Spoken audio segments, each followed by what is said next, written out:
Hi everybody, this is Brett Diamond. I am giving my presentation today on muscular dystrophy for MED 542, summer 2014. I'm now going to share my screen so you can see my PowerPoint. Hopefully you can see that.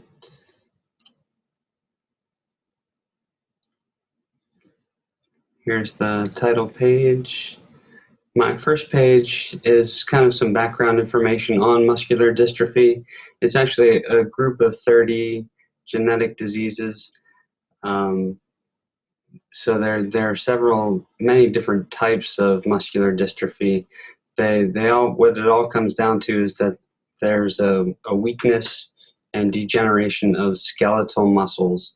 These are the muscles that move the body, and muscular dystrophy is characterized by a disease that worsens over time, progressively worsens over time. For some people, it can be mild and affect them just barely throughout their lifetime, and for others, it can be very severe and cause death in infancy.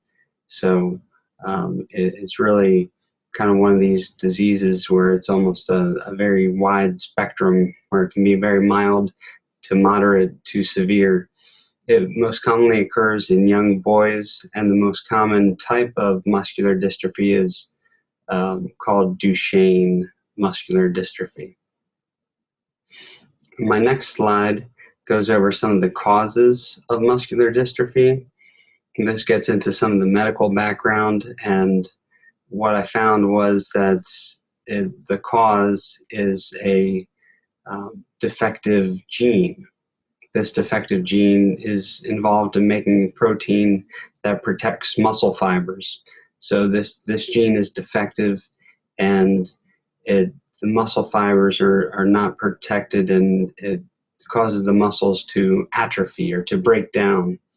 And each form of muscular dystrophy is caused by a specific genetic mutation.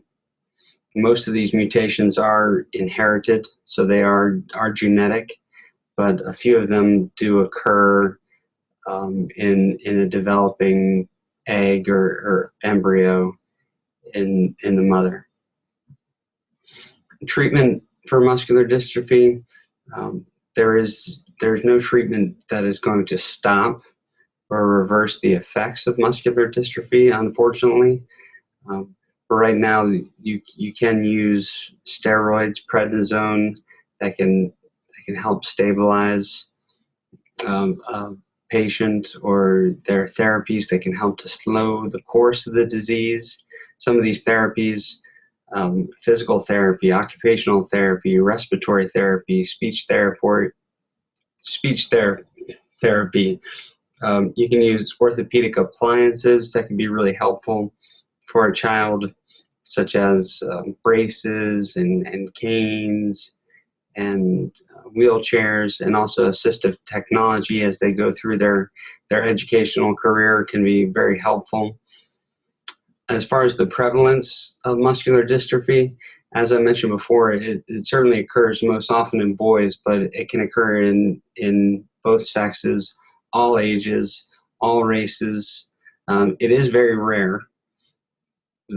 According to the CDC, it was found in 349 of 2.37 million males aged 5 through 24 in the US in 2007. And it's usually diagnosed at a very young age. Sometimes can be diagnosed around the time that a child begins to walk, or between the ages of 3 to 5 years old. Some of the symptoms or the signs that you would see of someone who has muscular dystrophy, and there's a picture that I included here from the internet of kind of the typical boy that has muscular dystrophy. Some of the first signs that you would see would be falling, often struggling to get up when they're laying down or sitting down. difficulty running, keeping up with other children, difficulty jumping, having large calf muscles. You can see in this picture here that this boy is kind of walking on his toes. Symptoms, as I said, can appear very early.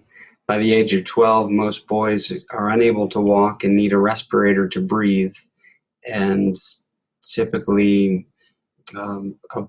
boys and girls don't live to be over the age of 40 years old. There are ways that we can keep children with muscular dystrophy active, and that's to play video games, board games, keep them interactive, take them to camps for children with special needs, water therapy, physical therapy, as I mentioned before, great way to keep them active, and just keep them involved socially and physically is a great way to keep them involved. And that is my presentation on muscular dystrophy. Thank you very much.